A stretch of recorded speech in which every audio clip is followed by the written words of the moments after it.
তবে একটা কথা, অভিষেক বাবুর কনভয়ে ইট ছুঁড়েছে, অভিষেক বাবুর খুব জ্বালা লেগেছে। আর একজন বিধায়ককে অন ক্যামেরা, সেখানে আপনার পিসিমণি যে মন্ত্রিত্ব দায়িত্বে আছে, পুলিশ মন্ত্রী হয়ে পুলিশের সামনে, ডিসির সামনে, এসির সামনে, প্রায় 200-250 পুলিশের সামনে একজন বিধায়কের গাড়ি ভাঙচুর হলো, তার উপরে প্রাণঘাতী হামলা চালালো। আপনারা তখন আপনাদের ঘুম ভাঙেনি অভিষেক বাবু? এখন ঘুম ভাঙছে, কষ্ট হচ্ছে। পাপ বাপ কেউ ছাড়ে না অভিষেক বাবু। যখন আমাকে ডিএ মঞ্চে সরকারি কর্মচারীদের হকের ডিএর জন্য যে আন্দোলন করছিল, তাদের আন্দোলনকে সংহতি জানাতে গিয়ে যে মঞ্চে আমি গিয়েছিলাম, আমাকে অন ক্যামেরা ধাক্কা মারলো। আপনার পুলিশ এমন ধারায় কেস দিল, সে একদিন পরেই জামিন হয়ে গেছে। অভিষেক বাবু, তখন আপনার ঘুম ভাঙলো না, এখন নিজের উপর হয়েছে বলে ঘুম ভাঙছে না। দেখতে থাকুন আগামী দিনে। আমি চাইবো না কেউ আইন হাতে তুলে নি, কিন্তু পাপ বাপ কেউ ছাড়ে না।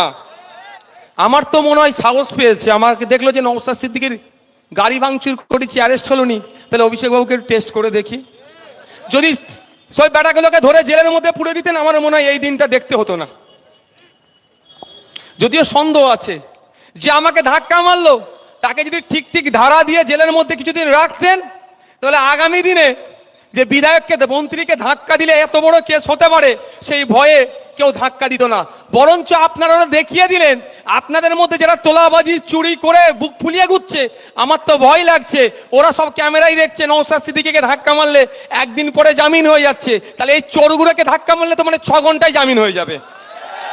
যদিও কেউ ধাক্কা মারবেন না, আইন কেউ হাতে তুলে নেবেন না, কিন্তু তাদেরকে তো দেখিয়ে দেওয়া হচ্ছে। ভাই, এখন অভিষেক ব্যানার্জি খুব কষ্ট হচ্ছে না? কষ্ট অনেক হবে, এই তো সবে শুরু, সামনে থেকে গুরু। হ্যাঁ, আপনার পিসিমণি দপ্তর গ্রুপ ডি, মুখ্যমন্ত্রীর নিজের দপ্তর গ্রুপ ডি। অনেক ক্ষেত্রে মুখ্যমন্ত্রী বলছেন না যে আমার দপ্তর নয়, কিভাবে দুর্নীতি হয়েছে আমি জানি না। মুখ্যমন্ত্রীর নিজের দপ্তর গ্রুপ ডি, সেখানে মুখ্যমন্ত্রী জোরের গলায় এখনো বলতে পারছেন না যে আমার দপ্তরে দুর্নীতি হয়নি। কলকাতার রাজপথে গান্ধী বুড়ি, মাতঙ্গিনী হাজরার স্ট্যাচুর নিচে আন্দোলন করছে। তাদের অভিযোগ, মুখ্যমন্ত্রীর নিজের দপ্তরে দুর্নীতি হয়েছে। যারা মেধাযুক্ত, তাদের পরিবর্তে যাদের টাকা আছে তারা চাকরি করছে। এর উত্তর মুখ্যমন্ত্রী এখনো পর্যন্ত দিতে পারছে না। এরও তদন্ত আগামী দিনে হবে। এখন অভিষেক বাবু শহীদ মিনার মঞ্চে গিয়ে বলছেন, শহীদ মিনার ময়দানে গিয়ে বলছেন, আমার নামে দুর্নীতি থাকলে, 1 টাকার দুর্নীতি প্রমাণ করতে পারলে আমি শহীদ মিনার মঞ্চে ফাঁসি নিয়ে নেব। আরে অভিষেক বাবু, এখন তো দুর্নীতি প্রমাণের সময় আসেনি। আপনাকে তো সিবিআই ইডি ডাকছে, বুক ফুলিয়ে যাবেন, বুক ফুলিয়ে আসবেন। তার পরিবর্তে কোটি কোটি টাকা খরচ করে কেন ডিভিশন বেঞ্চ সুপ্রিম কোর্টে ছুটছেন?